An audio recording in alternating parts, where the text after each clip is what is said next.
Greenland is a movie getting a sequel next month, so I thought I'd do a review of it, so I could finally see the sequel. This is a movie that I did not see. What year did this movie come out? Let me see here. Does it say?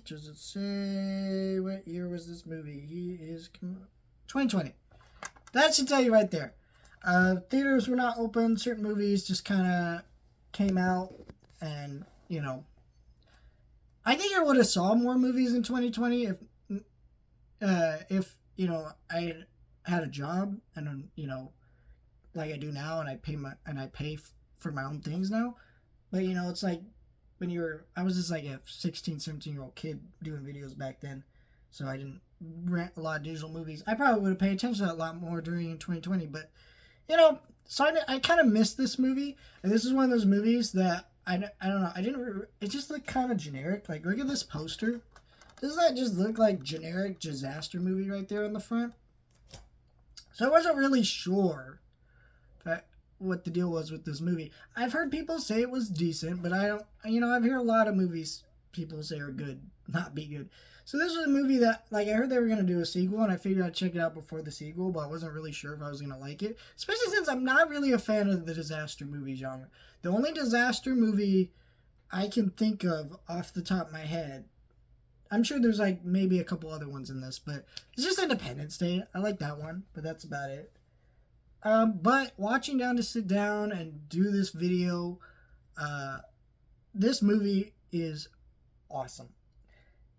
It's a very unique disaster movie, I feel like, because a lot of disaster movies try to make you feel things for like certain people, but they're always like the most generic human characters, and what you really remember about the movie is not really the people, it's just the set pieces. Like at Day After Tomorrow, all the characters in that movie make shitty decisions that you hate them.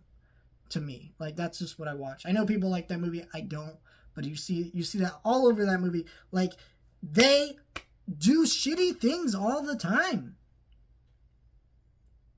in that movie, and it's just like stupid decision. But I remember the set pieces from the first time I watched that. Kind of, I haven't seen that movie forever, but probably will never watch it again. But you know what I mean? Like, this movie is different in that regard because it throws you into this scenario with this family, and you care about the emotions of it. You feel the heaviness and weight of everything happening around them, and just the life-altering reality of what's happening to them. And it makes for a really great movie. Gerard Butler gives a really good performance in it. I think this is just a really solid, like, disaster movie. Motions, performances, all that. It's a really, really strong movie. I think if you are someone who likes disaster movies, you should check this out. But if you like someone who likes family dramas, because this is like a family drama. There's a lot of drama with the family and stuff in here. All of it really works for me. Greenland is a really good movie, and I cannot wait for the sequel now. I've heard interesting things about the sequel. I just wasn't sure if it was going to turn out well, because this is a movie that I'm not like a fan of these types of movies, but it is interesting. So